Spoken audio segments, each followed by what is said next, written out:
Greetings, viewer. While we're waiting for my good self to get off my posterior and produce some miniatures content, I thought we might have a quick look at the Kaiser's High Seas Fleet, Great War at Sea 1914-1918, designed by Gilbert Collins and released just before Christmas last year by Compass. Those of you who have watched any of my piffle will know that I have a passion for the Navy board games system, first designed by fellow Aussie John Edwards back in 1975. I of course refer to games such as, or the original was The War at Sea, followed by Victory in the Pacific, Victory at Sea, Two Ocean War, ad infinitum. What this particular game is Gilbert's attempt to transfer that system to the World War I theatre, in particular the main theatre in Europe. I think he's done a very good job. Now, as is typical of modern board game designs, at least the last few I've got, the graphics now, I feel, are absolutely stunning. Now, I might just clear a little bit of the, excuse my arm there. We'll try and, just look at that board. That is magnificent. Compared to what we thought was so great back in the 1970s and early 1980s, different as cheese and chalk. I got into miniatures primarily because I love the look compared to board games. Board war games were my first love. And you can see now I haven't even actually punched the counters out yet. And there are some photos at the start. Lovely big chunky counters, which I love. Just absolutely gorgeous production values. And then there's various charts and bits and pieces. It would be a mistake if you're thinking this is just War at Sea with World War I ships and no aircraft. You would be wrong. There's quite a few little tweaks that Gilbert has done that I feel give this game a real World War I feel. And while you can certainly see the resemblance to the War at Sea, the game mechanics in various spots are quite different. And I'm thinking there's been plenty of videos of unboxing of this game, and I think there's even one or two videos where someone plays through the first couple of turns, which we might do. So this isn't an unboxing as such, but I'm thinking that what we might do is go through the actual differences between the original War at Sea system and just highlight the changes that Gilbert, I think, has very, very cleverly incorporated into this game. Might also give you an idea or give you some ideas as to where to go to have a look, just to see if you think this game may even interest you before you lash out with a hard-earned and buy. I've been following the development of this game, ever since Gilbert released videos of his playthrough of a prototype copy. I think it was about 3 years ago. But anyway, Before you do anything else, can I suggest, whether you buy this or not, but particularly if you're umming and ahhing, that you download 3 items, which I'll bring up to there now.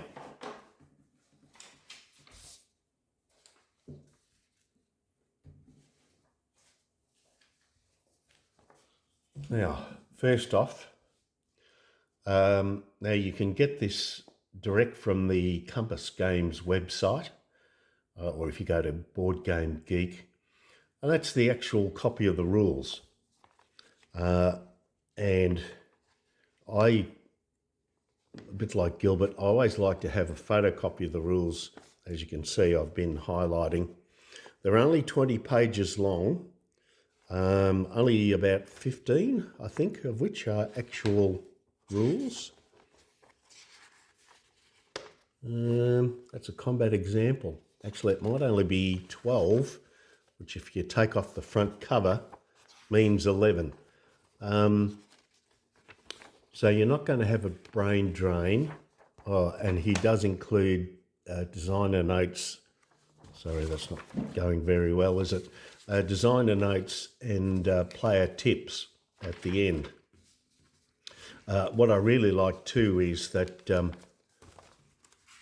as well as a table of contents, and he does designate what short forms that you'll read through the rulebook and what they mean. Something that I think a few miniature game rules writers could learn from, an index at the back. That comes in very handy as well. But yeah, either through Boardgame Geek or just go direct to the Compass Games website, download the rules and just have a read. That'll give you a good idea as to whether you might like the game or not. From Boardgame Geek, a couple of things I think are must have. Now, no matter how simple rules are, things get left out or can be slightly misinterpreted. There's nothing too drastic in Kaiser's high seas fleet that you can't work out yourself, but there is a official clarifications. Yeah, I wouldn't call it an errata, just clarifications. That comes in very handy. Only a single page, nothing too drastic, but just clarify some points. I would download that one from Boardgame Geek. Very handy if you are considering buying the game. Kaiser's High Seas Fleet Turn Restrictions Reminder comes in very handy about what sea areas certain ships can enter and what can't. And if you're trying to move extra sea areas, what happens? Those 3 things: the turn restriction reminder, the official clarifications, and the rule book. Freely available, doesn't cost you anything except some ink to print. Okay, let's pause it there. Yes, and Boardgame Geek, very good for asking questions about the game. Plenty on there so that if you do find something that's not covered in the clarifications, have a read through the discussions there about the rules on Boardgame Geek. Now, the first thing, and you may have noticed, or the first thing that's different from war to sea, war at sea, etc., that you may have noticed when we looked at these, the ships are only battle cruisers and battleships. I think there's one, right there, the First World War Blucher CA. That is the only non-battleship, non-battle cruiser in the game. So generally speaking, no armoured cruisers, no destroyers. U-boats do make a showing. The British do have their own submarine. Yep, right there.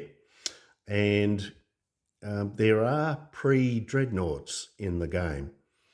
If I can bring that up. See, there is an actual little ship thing there. Now, that's meant to represent everything, of course, before the dreadnought was launched by the British. The Germans have one, the British have two. Yeah, I'm not quite sure. They don't take part in combat. I'm not quite sure what the design philosophy was behind including those. They don't take part in combat. They can control a sea area. I think I'm correct in saying that. I'll check. But only if there's no other surface ships. They do block submarines, potentially getting a point of control. But we'll get into that when we talk about the rules in depth.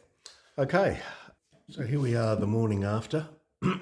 Apologies with my frequent throat clearing, etc. I am getting over a rather heavy cold. Got to me last night and or yesterday, and I had to call a pause to proceedings. Doesn't help when one's favourite football team gets flogged on the weekend either, but never mind. Taking inspiration from fellow YouTuber Andrew Chung, and forgive me, Andrew, if I've pronounced that wrong, Chong. Andrew presents naval war games whereby he gives a discourse on them, explains the rules, and he does so usually by playing a couple of turns. So using Andrew as inspiration, I've set up the game as per the first turn. Now on the very first turn, only the British and German fleets are actually present on the board. Now the first turn, you'll have to take my word for it, is August to December 1914. The other fleets come in on turn 2.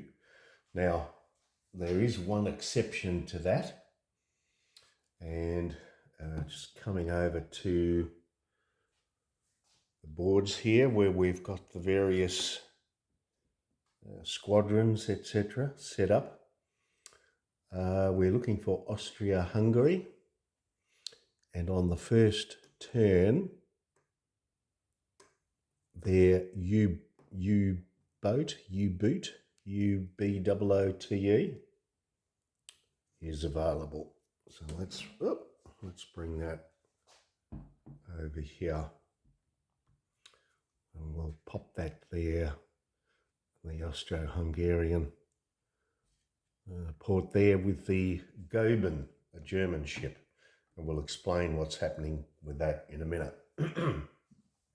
Now, one of the first things that's completely different to War at Sea is that the ships are organised into squadrons. A British squadron that's not in play just as yet, down here, the 5th Squadron, and the ships that come in as reinforcements from turn 2 onwards. You must have at least 3 ships in the squadron. Once you get down to 2 ships or less, then they have to act as individual ships. You simply place the squadron marker on the board rather than the stack of ships. The Americans, who don't come on until turn 7, they have their own squadron marker, not squad, I should say. The Russians, Italians, French, and the Austrian navies, which are the other ones represented, they all have to operate as individual ships. And we'll get into that on turn 2. Now you might notice here, under Turkey, there's a ship there, and forgive my pronunciation, the W.A.S.V.I.T.P. Now that's the Goban. Now it says here, the Goban becomes the Yavuz Sultan Selim if she moves to Constantinople on turn 1. And we're actually going to do that to show how that works. So that's the first difference, that the main combatants tend to move in squadrons, not as individual ships. Now, the other thing you may have picked up, let's just have a look at a British counter here for a minute. The Neptune, you can see here, first squadron, it's a battleship, ratings of 3 and 3. Now, like the traditional war at sea, 3 is the number of dice you throw, that's its attack factor, so you fire 3 dice when you're firing. 3 is the number of damage points that it can take. A little bit different to war at sea. In war at sea, the number of damage points has to exceed that number.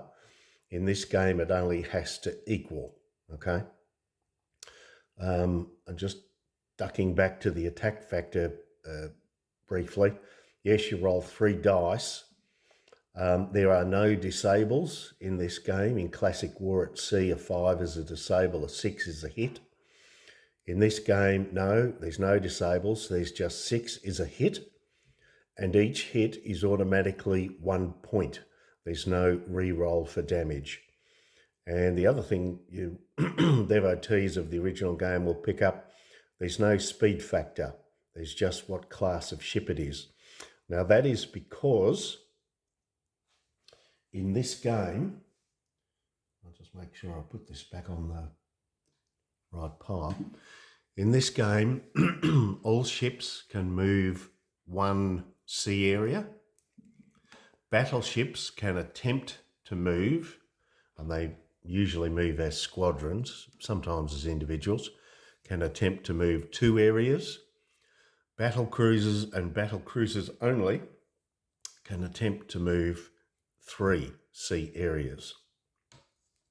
Now, when they try and do what's called a bonus move, you simply roll a dice, 5 or a 6, and the extra move is successful. If you're a battle cruiser, you get a +1. So in effect, a 4, 5, or 6 enables the battle cruiser to move up to 3 sea areas. Unlike war at sea, if you fail that extra sea area move, you don't return back to base. You start and finish in the initial sea area that you entered. So just to give you an example, okay.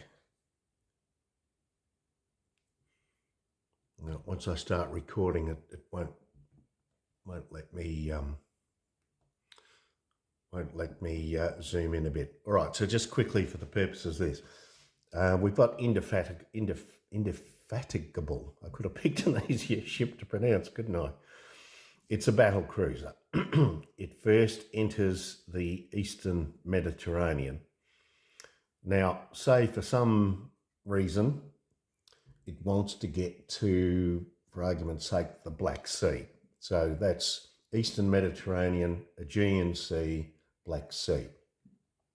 What you're meant to do is tilt it slightly to show that it is at least trying to move that extra sea areas. Then you simply take your dice and roll them. Incidentally, you get 3 white dice and 3 black dice with the game, as well as 10 baggies to store things in. You simply take your dice, you roll, and now because it's a battle cruiser, it gets a +1. So a 4, 5, or 6. Now it's only got a 2. That means it's failed. Now in war at sea, of course, you usually go back to base or what's called an adjacent port. In this, no, it simply means it stays in that particular area.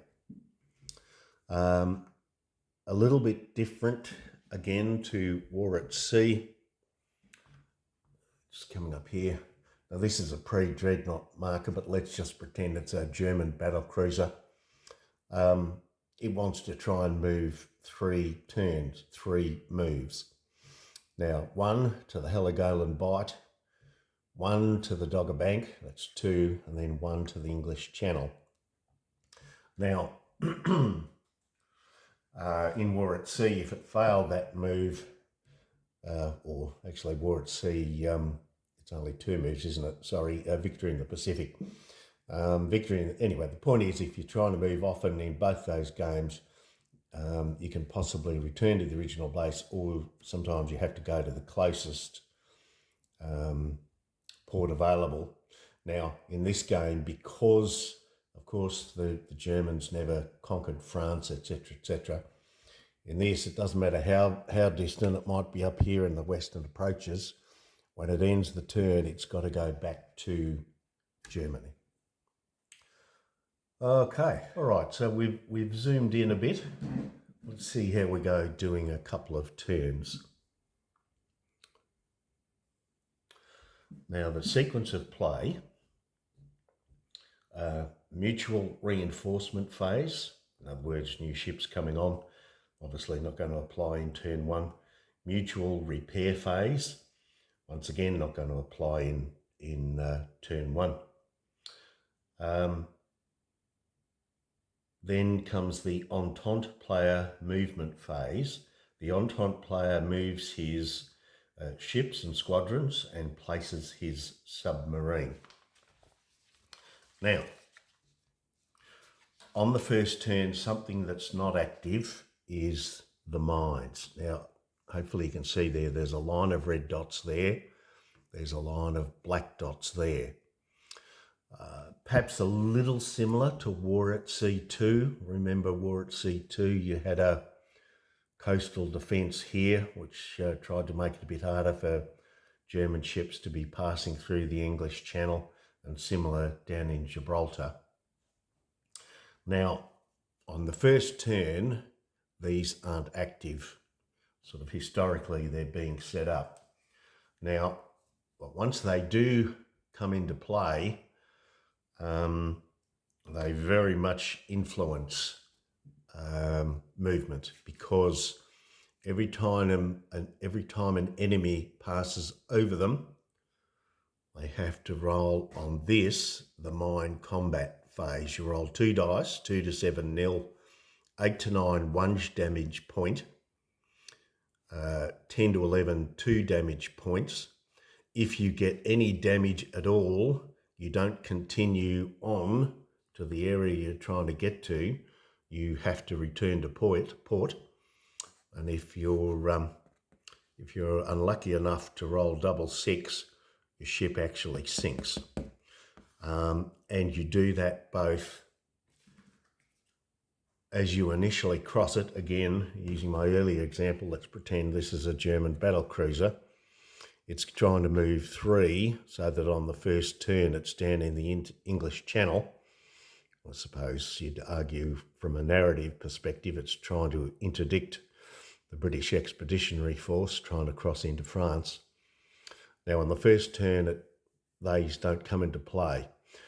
But on turns 2 onwards, I should have pointed out, it's a 9-turn game with a maximum of 10 points of control. Those who've played the game, War at Sea, Victory in the Pacific, will be familiar in that. You can see here points of control are assigned to each sea area. But each time an enemy crosses those mines, first going over, even if they're successful, they again have to run the mine gauntlet coming back. So that's a double whammy, which makes it very perilous crossing mines. So in effect, the British are allowed to try and get ships into the Baltic Sea. The Germans are allowed to try and put ships in the English Channel. Down here in the Black Sea, the British are allowed to try and get ships into the Black Sea and down here in the Adriatic Sea. The Austro-Hungarians are allowed to try and get out of the Adriatic Sea and into the Eastern Mediterranean. But these minefields crossing them, it does make life perilous if you're going to try and do that thing. And as I say, a big difference is if you do happen to suffer damage, you don't continue on to the sea area you were trying to get with. Even with a point of damage, you must return home. Another difference, before we continue further, I should probably point out, damaged ships, if you can, now, just like war at sea, ports have repair points. Germany 8, Britain 10, USA 10. Exactly the same as war at sea and victory in the Pacific. But a big difference is that it's usually best to repair your ships. Don't send them out, because even if you happen to, inverted commas, win a sea area, ships that are damaged don't count for control. So say, for example, if the Germans happen to win, I don't know, Dogger Bank, and they've got a squadron there, but every single ship in the squadron is damaged, then they would not pick up the points of control. So, yeah, that works differently to war at sea as well. Right. Okay, so British first turn. Okay. So, first off, we're trying to cover the Mediterranean. Now, the Goeben, even if it stays as German and tries to sortie out through the Adriatic Sea, a bit of confusion in the rules. I believe it's still limited to the Eastern Mediterranean, Aegean seas. I don't think it can go into the Western Mediterranean. Anyway, a little bit of confusion about that one. But we're not sure what the,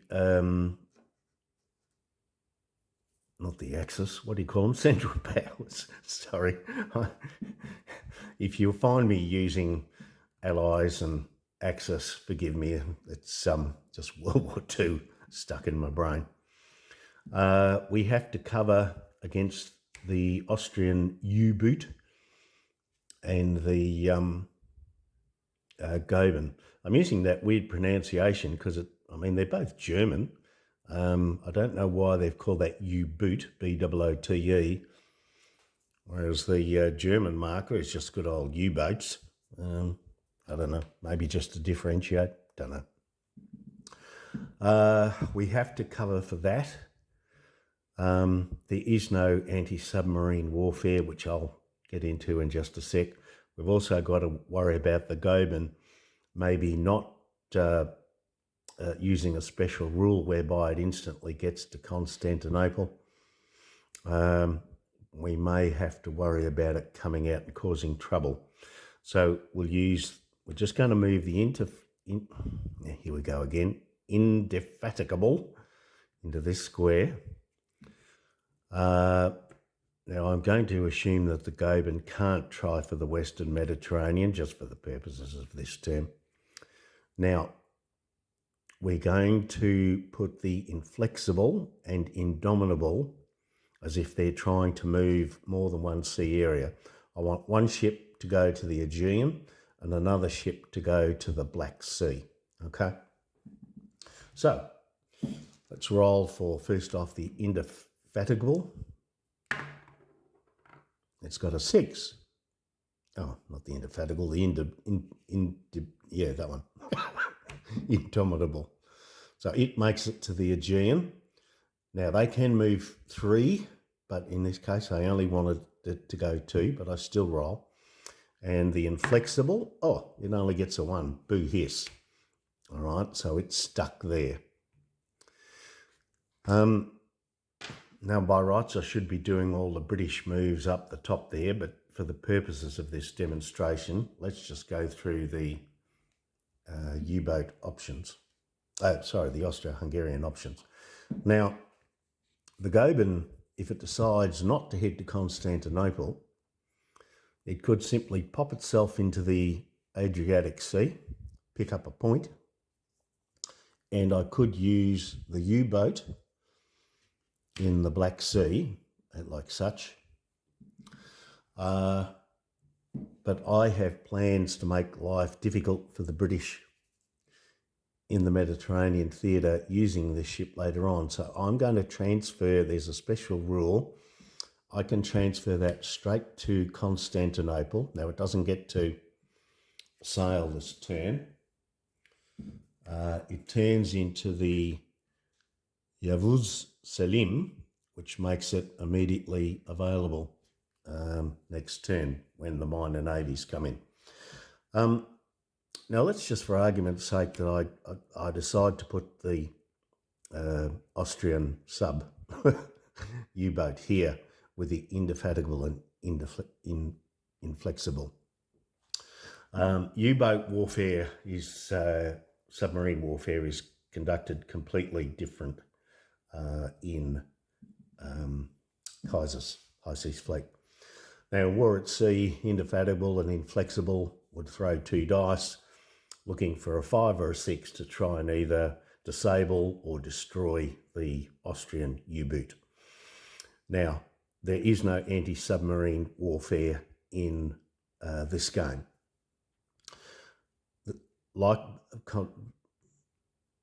in similar vein of differences, though, the presence of the U-boot there does not block the British picking up one point of control. The British still actually control the Eastern Mediterranean, so it doesn't stop that. Now the U-boat, or U-boot, now I put it there just to show something.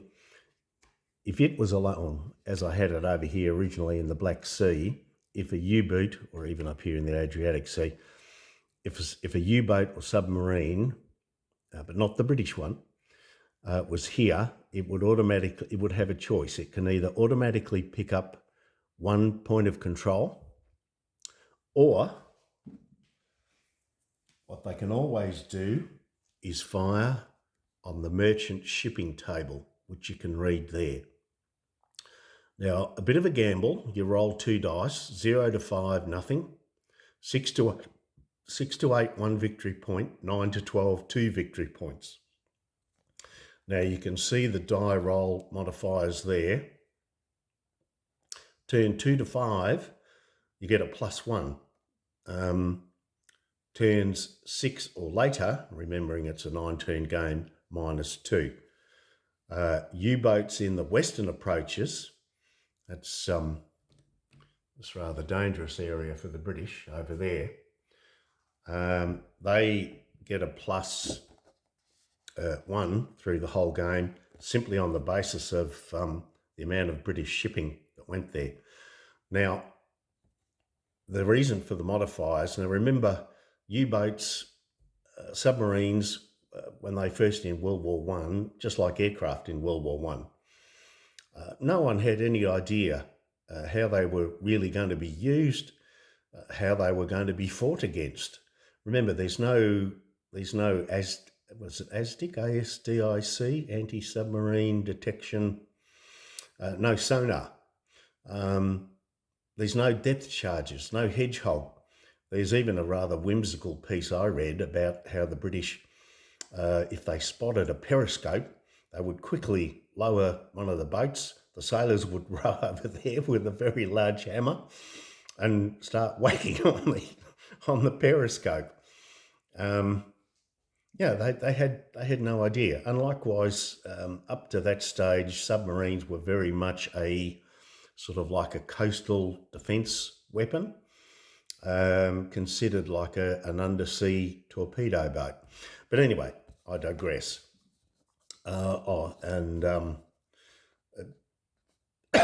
Excuse me, I'm sorry.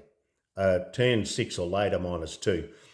That represents, yes, the Allies, there I go again, the Central Powers are, first and foremost, they've actually started convoying. Believe it or not, for large chunks of the early part of the war, there were no convoys, or very few. Whereas after that, convoys, and of course, the invention of sonar, still in its infancy stage, along with depth charges and so forth. Yeah. But that's the choice that faces a submarine each turn. Now, the other thing a submarine can do, let's just assume that this was down here in the Eastern Mediterranean. Now, it's not going to block control of the British. It can't win a point of control for itself because obviously there's British ships there. It's got two choices. It can fire on the merchant shipping table, or, and this is what happens with the British submarine, because the British submarine doesn't use the merchant shipping table.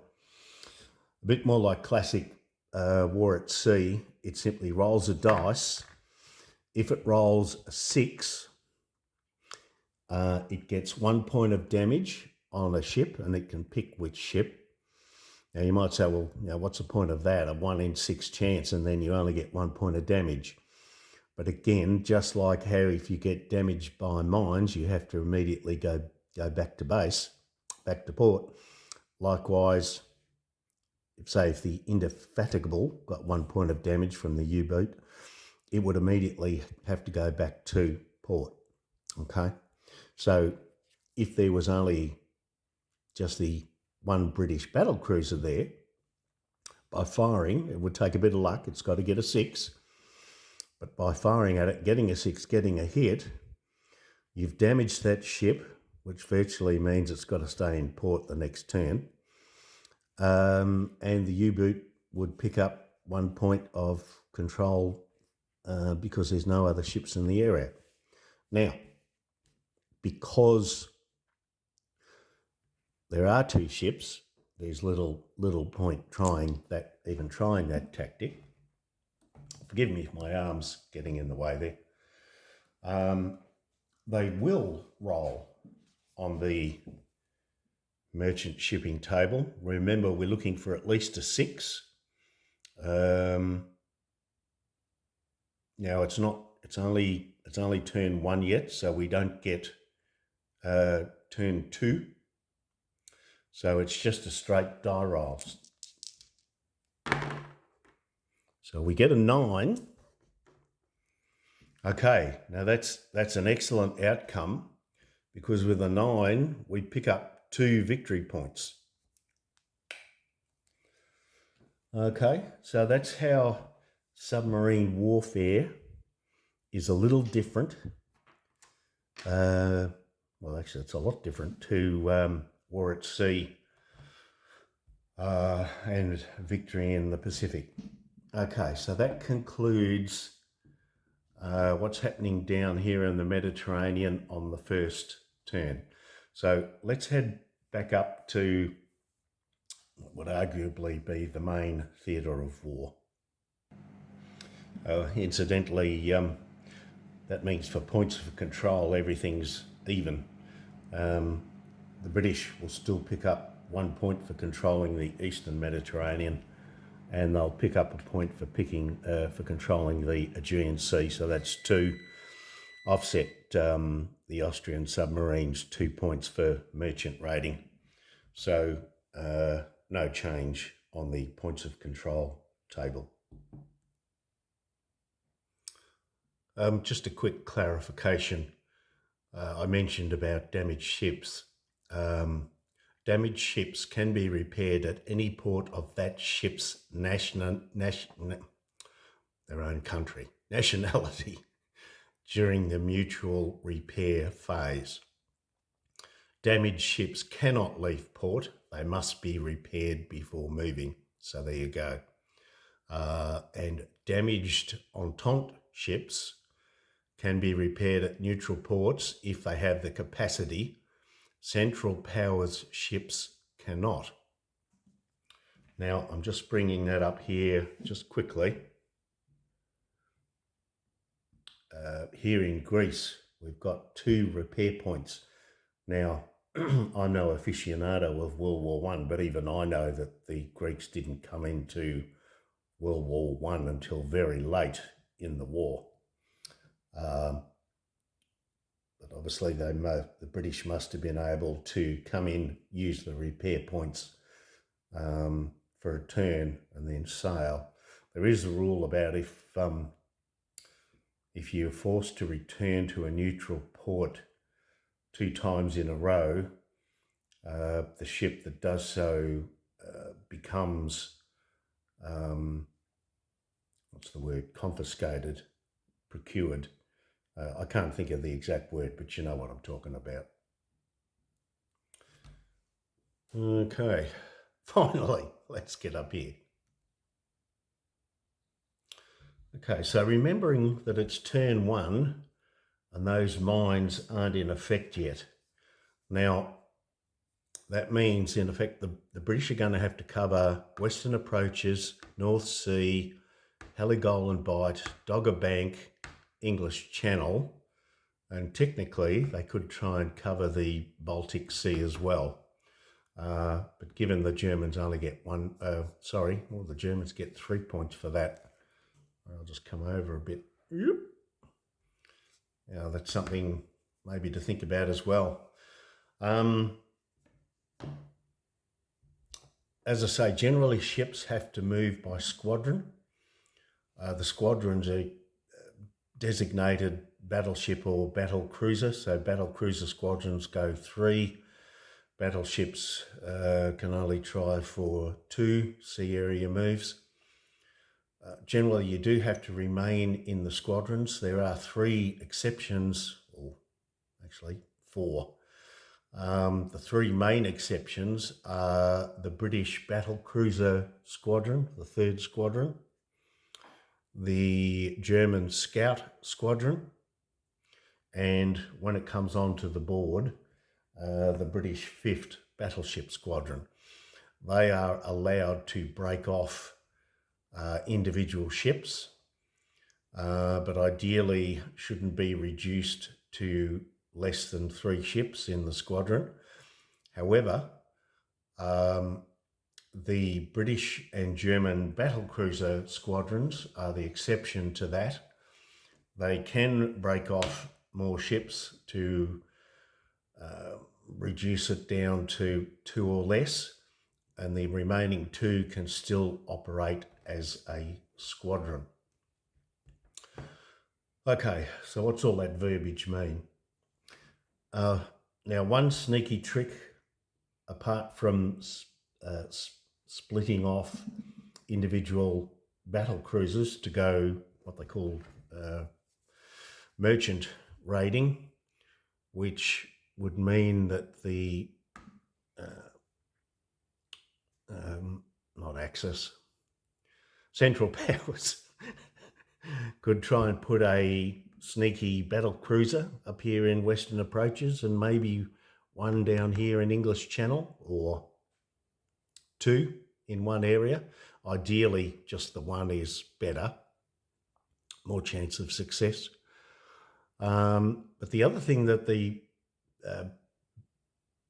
Central Power Battle Squadron can do is declare a coastal raid. Now that means whatever's in the Scout Squadron, you put the counter on top of England, and if it's not intercepted or forced away, the Central Powers pick up victory points. Now the only British squadron that can intercept that is the Battle Cruiser Squadron, but to do so it must have finished its turn in the Dogger Bank. So that's something else for the British to think. Just showing you the relevant section here, merchant raids. The Central Power can choose 1 or 2 battle crew. Oh, that's where they're going individually into perhaps separate areas. The Central Power can choose 1 or 2 battle cruisers from his scouting squadron, temporarily trumping Rule 8.2, and that's the rule that says everyone has to stay in their squadrons. If they can move up to 3 sea areas in the standard movement phase. Now, where it says no bonus move is performed, they don't have to roll 4, 5 or 6 to see if they actually can do the move. They just go ahead and do it. At the end of the combat phase, if the raiding Central Power ship or ships remain in the area with no enemy surface vessels present,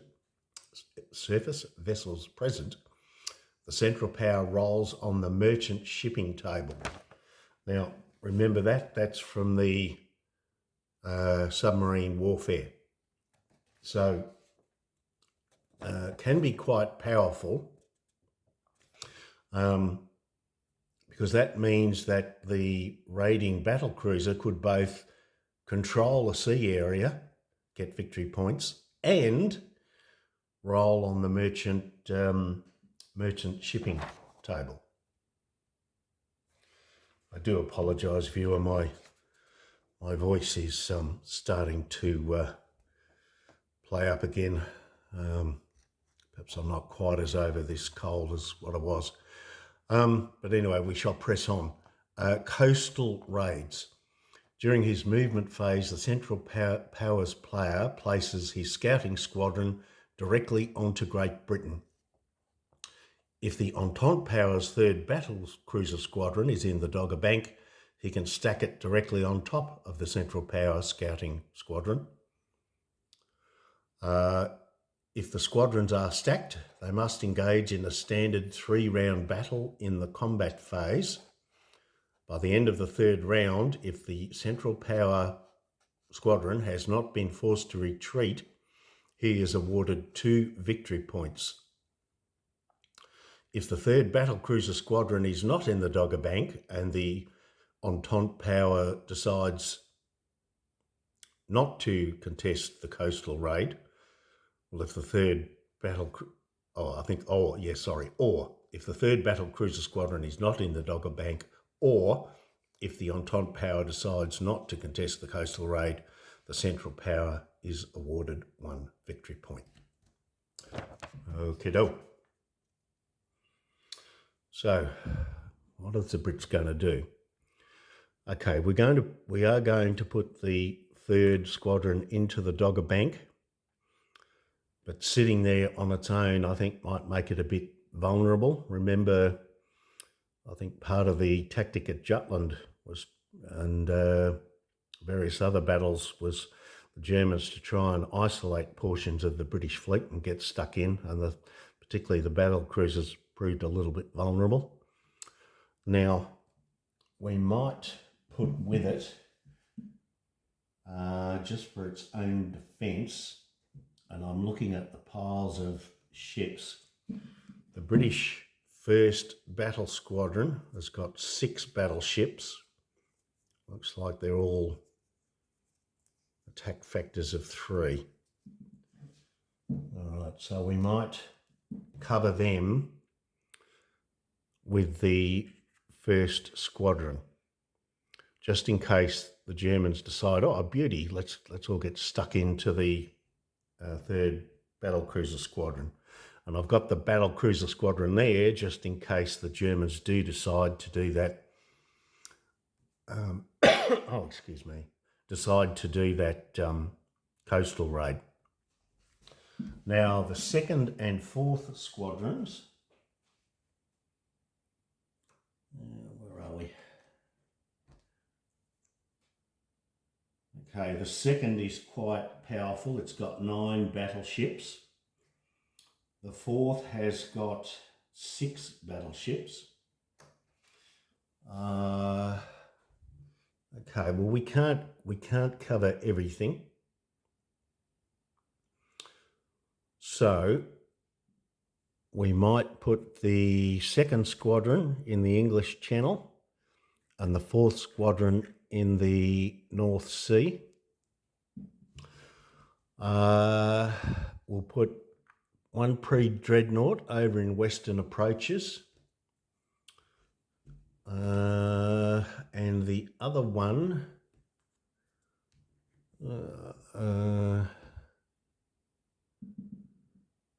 we might put that, I don't know. No, we'll put it in the English Channel. 6 of one, half a dozen of another.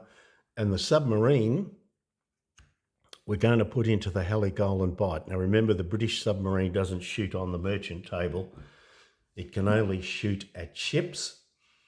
And you would think that the German player would at least try and put something into the Heligoland Bight. Although there's a trick that they can use, and we're about to see it. Now the trick I'm referring to, although the Germans have got better plans, is they could simply put their pre-dreadnought there. The pre-dreadnoughts do not get shot at by the submarine. They're never involved in combat. The submarine does not cancel the pre-dreadnought being there, so it would pick up the 1 point. However, if they do that,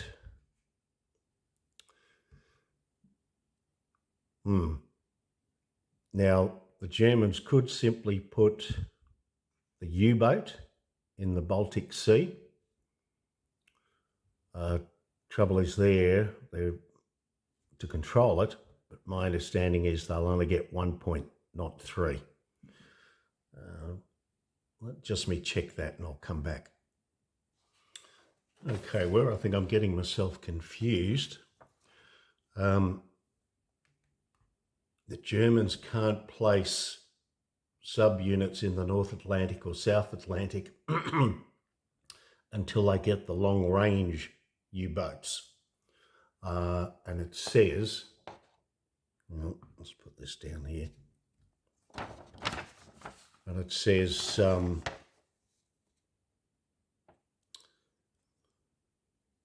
U-boats can placed in the Western Approaches beginning turn 2. Okay, so they can't even go there on turn 1. Long-range U-boat, which finds itself as the only unit in the space, does score 1 victory point as long as he did not roll on the merchant shipping table that turn. For that matter,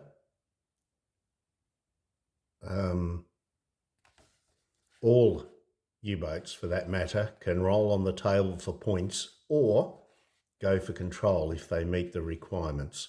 They cannot do both. Okay. So, and it says here, where are we?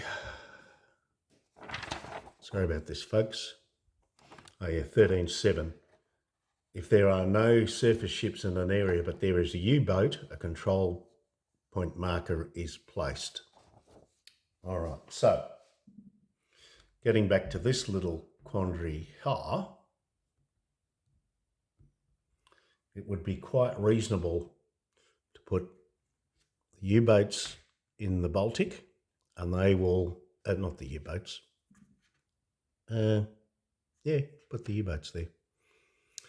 They'll pick up 3 points. I can put the pre-dreadnought into the Heligoland Bight. The submarine does not abrogate control, so the pre-dreadnought will pick up a point there.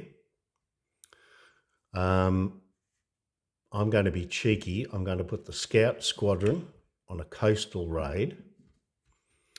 And then the 1st and 3rd German squadrons, which are reasonably powerful, I'm going to try and see if they can make it up to the North Sea to give the British a hard time. Okay. So we roll for the squadrons. We don't roll for individual ships. We're rolling for the squadrons. They're battleships, so we want 5 or 6. So we'll roll for the first squadron. We get a 6. Good. We're going to have some sort of battle. And now we'll roll for the third German squadron. I get a 5. It's gone very well thus far. Let's not speak too soon. So we're going to have a big battle there. And I'm going to have the British intercept the scout squadron. When I say we're going to have a big battle, that is a big difference between this game and W.A.S V.I.T.P and Pacific in this game. Combat is not guaranteed. Both here and here, opponents must search for each other on what's called the engagement table. That's that one running here. Now you can see number of squadrons, number of ships. Both players roll a die, and that determines how many squadrons or individual ships, if you've got individual ships there as well, actually show up for the battle. If either side rolls 2 to 4 and gets a 0, there is no battle. That means they've simply missed each other.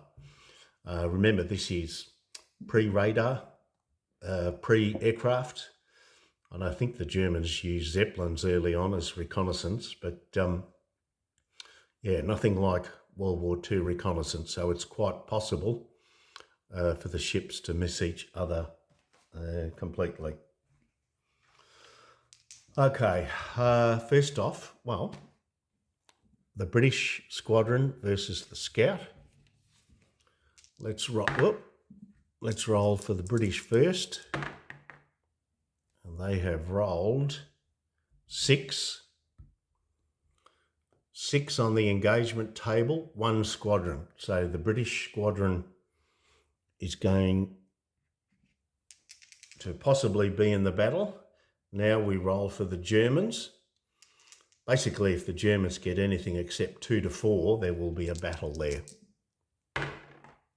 And there's a 6 there. So yes, we're going to have a battle there between the German and British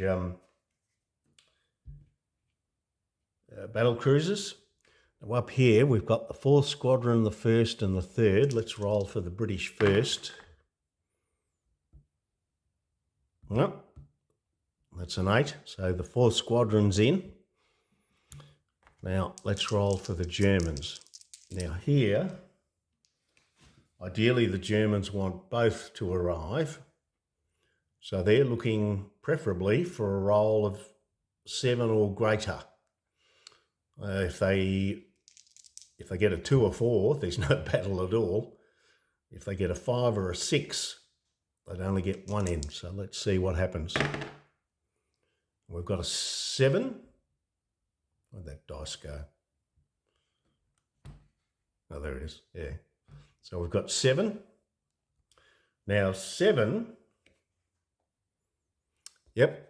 So both are in. So we've got 2 big sea battles in 1914.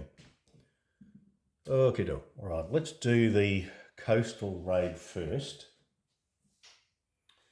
So we take the 3rd battle cruiser squadron,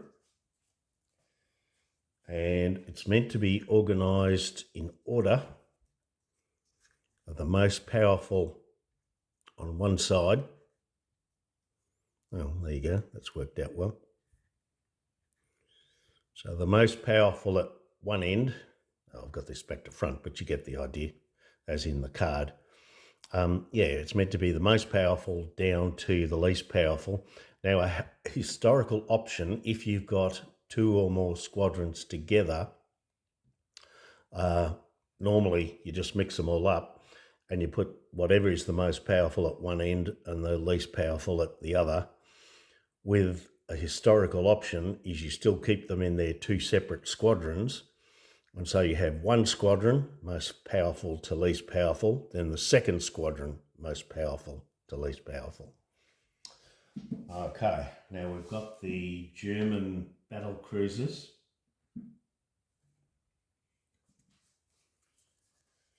And we've got, let's see, what do we got here? Okay. Now, a big difference between this game and War at Sea. In War at Sea, you could actually take, say, Invincible, and you could double it up with the Princess Royal and fire at sadelets. And if you had even more ships here, yes, you could be doubling up and firing. Doesn't happen in this game. You've got to line them up like this. And if one side's got more ships than the other, they can only use that first ship that's in surplus to the enemy. Any ships along here, at least in this first round, would not be able to fire. If due to losses, break-offs, etc., yes, it's possible they could move up and become engaged, but as a principle, you can only sort of outnumber your enemy, in a sense, by one in any given round. Also different is combat is limited to 3 rounds. At the end of 3 rounds, that's it. If both sides have still got ships in the area, undamaged ships, no one gets the points of control. The other big difference is that, and forgive me if I've already mentioned this, there's no blocking. So, for example, the German Empire has to come out into this area through the Heligoland Bight. Now, let's just imagine for a moment that the British controlled the Heligoland Bight the turn before. Unlike War at Sea victory in the Pacific, that does not block the German Empire ships from coming out and going through. So that's a second big difference. Again, apologies if I'd already mentioned that. All right, let's get back to our battle. I won't bore you as I roll the die. There's a little counter marker that comes through to help keep track called fire. And the idea is you fire at each other, then you move that down, fire at each other, and you're always going that way, okay? Just so that if you're playing solitaire or if you get interrupted or something like that, you've always got a little sort of note there to tell you where you're up to. All right, as I said, I won't bore you with all the die rolls. I'll simply go ahead and do it and come back with the results. Okay, first round of combat. Wowza, up this end, 6s galore. 2 hits on the Queen Mary, 3 hits sinking the Princess Royal, and 2 hits on the sadelets. Now, obviously, Princess Royal is sunk, so it's now out of the game. The Germans get 1 victory point. Now, for each battleship and battle cruiser that's sunk, your opponent gets a victory point. So we need to keep record of that. Now, not only, but also ad inter alia, or ad infinitum, they do give you these little break-off counters that I probably should have put on there as I went.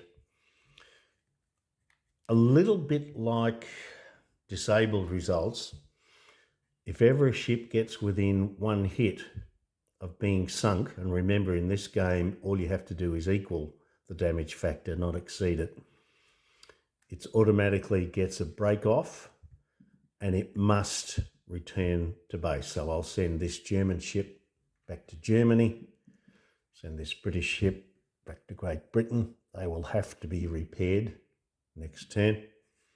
And remember what I said about ships moving up the line.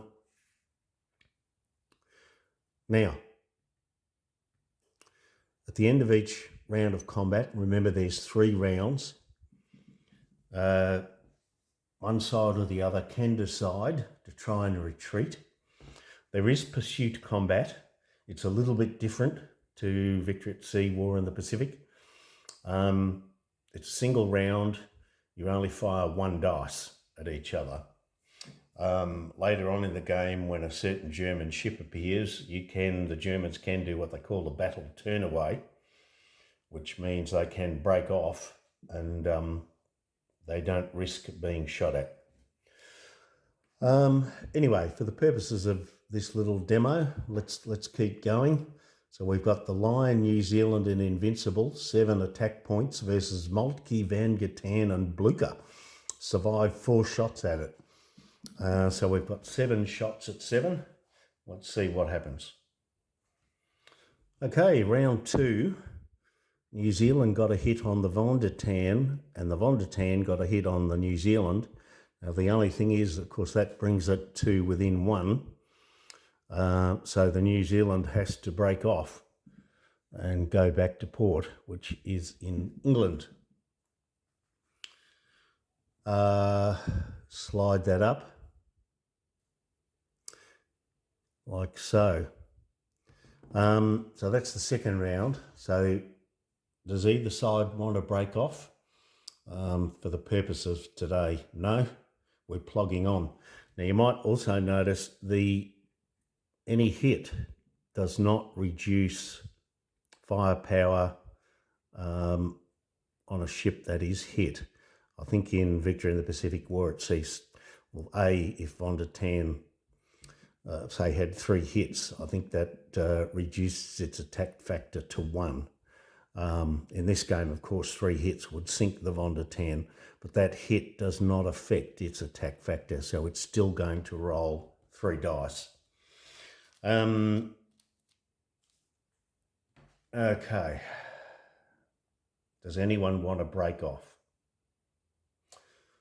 Right, well, if by the end of that 3rd round, the British battle cruisers haven't driven off the German scouting squadron, the Germans are going to get 2 victory points.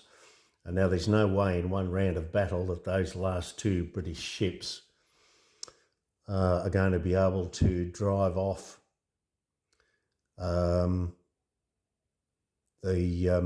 scouting squadron. So they are going to attempt to withdraw. Now, what happens, again, a bit different to War at Sea, Victory in the Pacific. There's no speed rolls. The hit on the Van der Tan doesn't slow it down at all. In effect, you've still got this situation. But what happens is that each ship only gets to fire 1 dice. Okay, and they fire once at each other. Back in a minute. Okay, into that round of combat. The plucky little Blucher put a hit on the Invincible, and the British didn't get anything back. Remember, each one only rolling 1 dice. So the Lion and the Invincible go back to base, and the British battle cruisers are pretty beaten up. Not that the Germans are much better. So I'll put them back to base. What we will do straight away is we will give the victory points to the German. I forget now which way. I presume red is British and blue is German. So straight away, we'll put that over there on 2 victory points for the German. Okay, let's head up to the North Sea for a really big battle. Okay, so here we go. Now, what I've done is because it's the player's choice, I've put the 3rd German squadron come first, because they're all 4-5, and I've put the 1st German squadron, who are all 4-4, second in the line, and the British have just got the one single squadron with the Iron Duke leading the way. Now again, as I say, it might seem a bit strange. The Rhineland, Nassau, Thuringen, Ostfriesland, Oldenburg and Heligoland are not taking part in the battle. Okay. Combat results, and I'll come back This may take a while. Okay, so this round, a single hit on the Vanguard, it can continue. 2 hits on the Superb brings it within a point of its damage capacity, so it must break off. And we turn to England, moving the Tamir up. Dreadnought suffered a hit, it can continue, and the Posen suffered a hit, so it can continue. Now, because it's shrunk that way, now that means that the Westphalen's no longer engaged. It's only from the Posen onwards will be involved in the combat. Possibly one of Gilbert's, does one dare say, controversial designs. But Gilbert argues, and I think he has a point, that in these times it was simply not possible for all of these ships to gang on to an inferior force. They fought as squadrons, they lined up in battle lines. I'll leave you to debate the merits of that, but it is what it is. The system, I think, works, and I think Gilbert has a point. Anyway, we shall continue. That was the first round. Are the British going to break off? Considering it's worth 3 points to the Germans up there in the North Sea, they'll try and hang on for another round. So let's see what happens. Okay, British did okay in one sense. They got 2 hits on the Prince Leopold and the König Albert, but suffered a hit on the Iron Duke, another hit on the Vanguard, which brings it up to 2, which now means it must break off. And dear oh dear, the poor old Dreadnought, getting hit by 8 shots, generated enough 6s that it's going to be another victory point to the Germans. Oh dear. So the victory point, the Vanguard with its break off, must go back to base.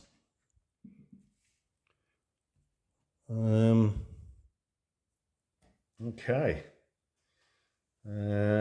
Let's have a little think. Okay, so if the British, after this third round, can manage to have one undamaged ship still in the North Sea, they will effectively stop the Germans controlling the area and gaining 3 points of control. Now,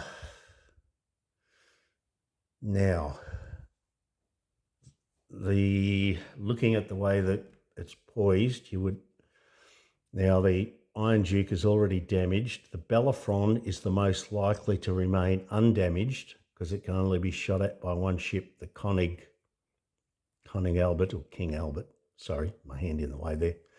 The one that could be in trouble is the Temir, because it'll have 8 shots coming at it from the Kaiser and the Kaiser.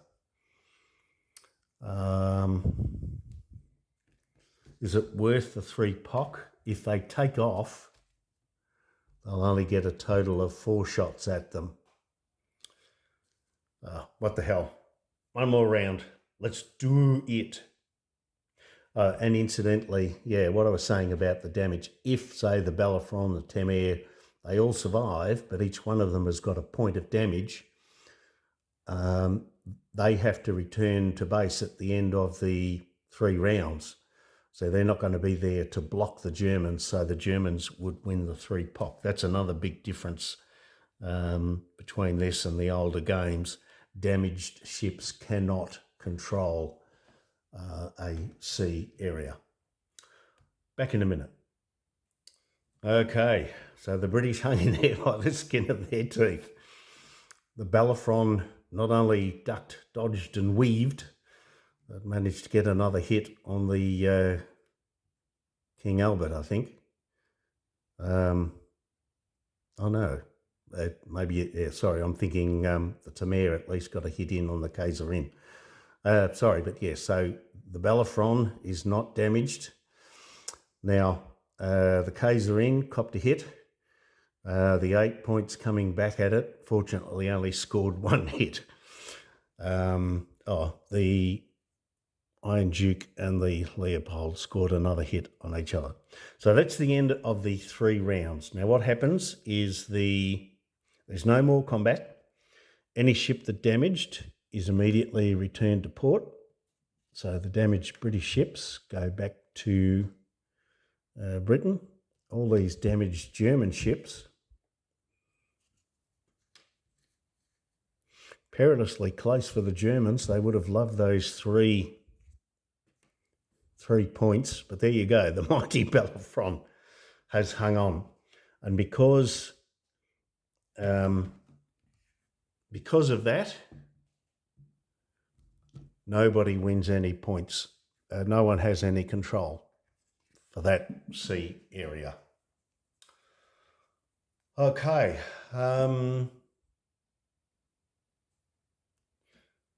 Right, now I think I explained putting the U-boat there, didn't I? It's not going to fire on the merchant table because it's going to get 3 points. If it fires on the merchant table, it can only get a maximum of 2. The British submarine can't attack the pre-dreadnought, German pre-dreadnoughts, and the pre-dreadnoughts will pick up 1 point for there. All right, let's count up the points of control. Right, so the Germans will pick up 3 for the Baltic, 1 for the Heligoland Bight. Now I think we've already given them the 2 points for the Scout here, so that's a total of 4. The British get 1 for the Dogger Bank, 1 for the English Channel, because there's no surface ships opposing, 1 for the Western approaches. So that's 1, 2, 3 as opposed to 4. A bit disappointing, means the Germans will only increase by 1 to 3. Of course, if they'd managed to win up there in the North Sea and control that, that would be another +3, which would have made them 6. All right, I shall review the damage. Okay, so looking at the squadrons, the British 4th Squadron, as you can see, was just down to the Bellerophon.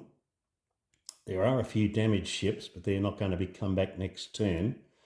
Now, fortunately for them, they get reinforcements in the Empress of India and the Benbow, which brings them up to 3 capital ships, so they can operate as the 4th Squadron next turn.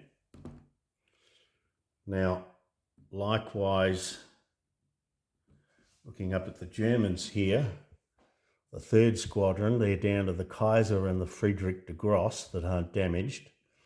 But again, we've got the Kronprinz next turn and the Mark Graf next turn.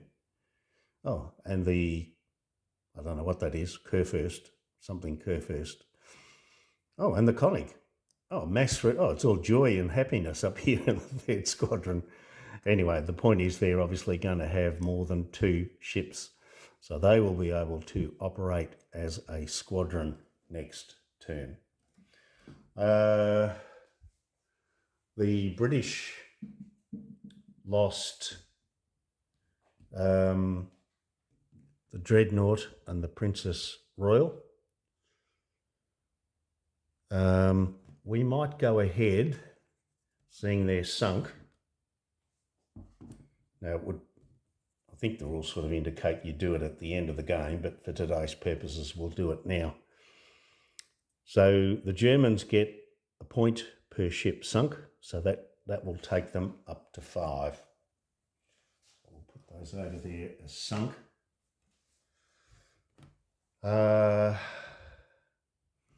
Now,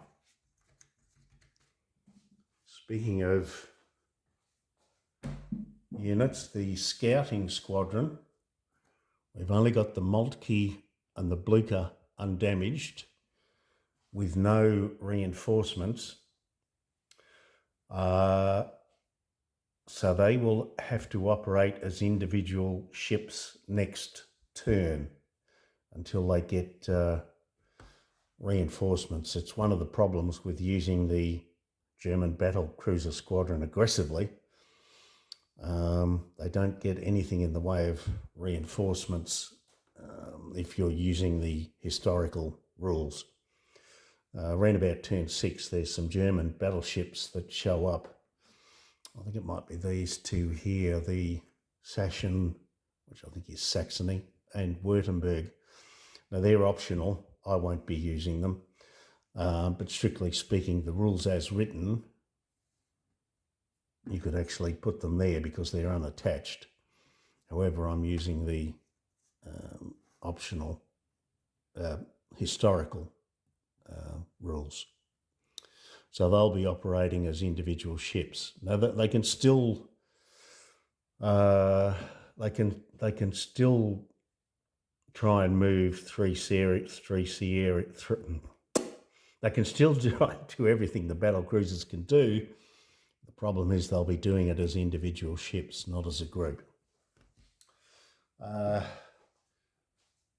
So looking at the butcher's bill, now nothing that's damaged can sail next turn. It has to be repaired. Okay, so we've got the Germans ahead by 5 points. Let's stop there for the time being. I'm going to go and have some lunch and probably some cold and flu tablets. And we'll get into turn 2. Now, turn 2 hopefully won't be anywhere near as long because it's simply showing how the Allied navies, and by Allied, I mean not World War II Allied, but Allied as in allied to the Central Powers and allied to the Entente Powers. I wonder if I can say Allied one more time. We'll see how all the various minor navies, inverted commas, work. Okay, and of course, I've completely mucked something up here. The second squadron is just the pre-dreadnought. I had the scouts there. That should be over there. So Blucher and Moltke are the only undamaged ships. But next turn, Derfflinger's going to join.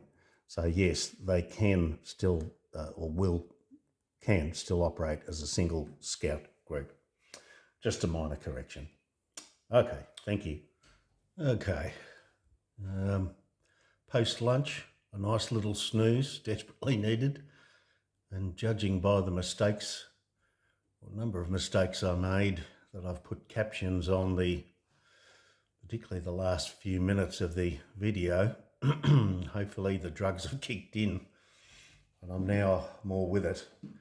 I've also noticed that the unedited version anyway is already up to 1 hour and 24. So we'd better hurry up and kick on and finish this off. Now, fortunately, I think, looking at the footage, I think we've pretty much covered the basics of how the game works. So fortunately, we might just look at the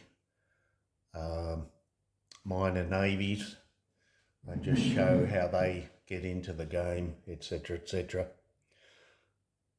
Regarding the actual points of damage inflicted last turn, the Germans actually only inflicted 1 more point of damage than what the British did, but of course the British ships, having less defensive value or just being in the wrong place at the wrong time, lost 2 of their ships. But anyway, it's just as well there's a lot more coming. The further the game goes on, it does reflect history. The British are getting bigger and bigger. The Germans, even if they haven't lost much, can't keep up with them. Now what you can do is, rather than cluttering the board, you'll see here, so for example, these are German ships that are being repaired. As mentioned earlier, you cannot sail with ships with damage on them. They must stay in port until they're fully repaired. So from turn 1, these ships have been fully repaired. They will become available as reinforcements on turn 3. These will have to wait to be repaired until the next turn. Now, what you can do to decrease the clutter, is you've got 2 boards over here. You can see the British one with the British flag, British shipyard, and likewise down here the German shipyard. And what you can do is your ships that are going to, or have been repaired or awaiting repair, sorry, forgive my arm, you can pop them here on this chart. Now, just one tiny criticism of compass. If you're going to have a special space like that to keep track of repairs and declutter the board, perhaps make the surface combat mat separate, because otherwise you're going to have to take all these off to line up your ships in combat if you're going to use this as your chart. But anyway, such is life. And likewise with the British, I tend to keep them in their own squadrons as they're being repaired, etc. Yeah, I think the Germans inflicted a total of 11 hits. The British was 10, maybe it was a bit more, the German part, but yeah, anyway. So I've done the repairs, then you do the reinforcements, and then we're up to the, oh, for heaven's sake, Ian, then we're up to the Entente movement phase. Okay, so you can see here we've got the French Navy. They're there the whole game. The Italians are now there the whole game. The Austro-Hungarians are there the whole game. The Russians, they start with a Baltic Sea fleet, and shortly they'll have a Black Sea fleet as well. I think it's turn 6. They basically come out of the game representing the Russian Revolution. The Americans, of course, oh, for heaven's sake, will start in the United States.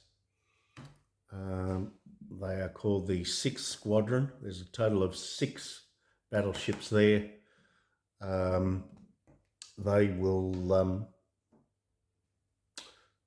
They come on in turn 7, I think it is. Oh, by the way, sorry, view of my mess. Don't throw away the excess counters. Keep them. On Board Game Geek, there's an expansion that includes the, I guess, PacificTheatre, Von Spey's squadrons, etc. And also someone else has done a series of markers that you can use these for. So don't throw them away. That's the baggies that came with the game. Okay, let's go back. Oh, let's just pause it there for a second. Okay, so the French Navy, which does get reinforcements, is limited to the South Atlantic. I'll just swing that around a bit. Is limited to the South Atlantic, the Azores, and the Western Mediterranean. The Italian Navy is limited to the Adriatic, Eastern Mediterranean, and Aegean Sea. Now, apparently there was an agreement in World War I. That's how the area was split between the French and Italian navies. Don't do a mistake I made.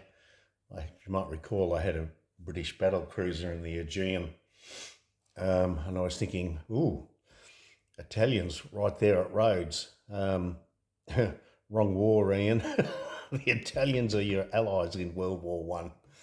Oh dear. And the Austro-Hungarians do get one more battleship. The Italians get a couple more battleships. The French get about another 3. The Russians, I mentioned. Now, there's nothing there in the Black Sea yet, and up there in the north in the Baltic. Yes, I was correct. They disappear at the end of turn 6, is it? Yeah, after turn 6, all Russian ships must remain in port and cannot move. This simulates the Russian Revolution, which immobilized the entire Russian Navy. On turn 7, the US enters the conflict. Its Navy can move only into the North Atlantic, Western approaches, and the North Sea. So basically, coming up a bit, the US Now, and it says that, I'm sure it said somewhere something about, it can use Great Britain as a friendly port. So I presume, just looking at the US fleet, let's just pop that down here and pop that here for a sec. So they're the 6th squadron, forgive my arm. Now they're all BBs, battleships, so they can only move, they can only go 2 sea areas. Yeah, I'm sorry, I didn't explain that well earlier. I put a caption on. Basically, the BBs, they would move to the North Atlantic and then try and make a bonus move to the western approaches. If they fail, they simply stay in the North Atlantic. When I said they try and make 2 moves, they've made it sound like they start in the USA. So assumingly the US, they'd have to get some ships to the western approaches first, and then they can use Great Britain as a friendly base, and then they could move into the North Sea. I presume that's how that works. Okay-do. Now, unlike the, shall we call them the major navies, the British, the German, and the US, they can simply move automatically each turn. There's no die roll. Likewise, what was the Goeben, the Yazuz, that one, the Selim, it doesn't have to make a die roll to move. But the Russian, French, Austro-Hungarian and Italian ships must roll a d6 for each unit before it moves. A 5 or 6 result allows it to move. Any other result immobilizes it for the turn. So, and of course now mines are very much in place, beginning of turn 2, which tends to block off quite a few sea areas. So just for the sake of doing it, now the U-boot, which it is described as an Austrian U-boat in the rules, it's not subject to those restrictions, so it can go into any of these 3 areas. But these other ships, including the pre-dreadnought, you would have to roll for. The Italians, likewise, you would simply have to roll for each ship. Now, what do you got here? 1, 2, 3, 4, and then the pre-dreadnought. So rolling 2 dice off screen so you can't see it. That's good, Ian. Oh, 2 5s. So they can move. The Guillet Césaire and the Leon da Vinci. Neither of those can move. The pre-dreadnought, it can't move. So they're stuck in port. And so forth and so forth. Yeah, I don't think I need to start moving things around. I think we've spent enough time on this. I think that's covered just about everything. The German turn away, yes. The Friedrich de Gross. If you've got that ship in your German battle line, that's the ship which allows you to do the turn away, famous German naval manoeuvre.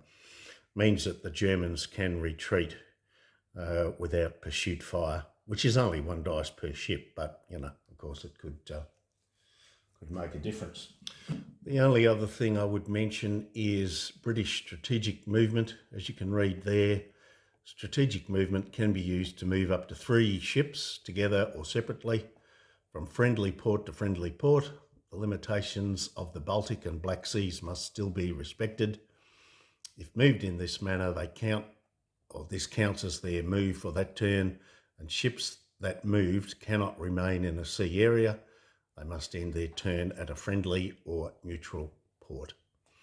That would come in handy, I would think, if you were trying to get British ships for some reason down to the Mediterranean, or vice versa from the Mediterranean. Once the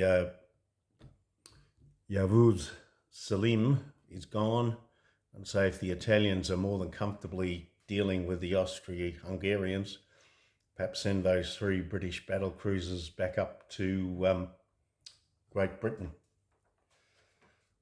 Okay, look, hopefully that's given you some idea of the game, its mechanics and how it works.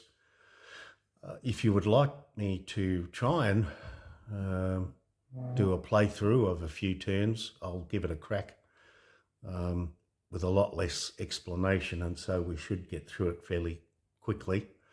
Ideally, though, I would prefer to wait to play someone face to face. Any questions, please pop them in the comments. I'm no expert on the game. I'm not pretending to be. As I said, Board Game Geek is your friend. The designer, Gilbert Collins, seems happy to pop on there and answer questions, as do the design team at Compass. But if there's something that I haven't made quite clear and you can't be bothered going through all that rigmarole, just pop it down in the comments and I'll do my best to answer. Okay, I think it's time for some more medicine and I need to lie down and have another snooze. Hope you are all well. Bye for now.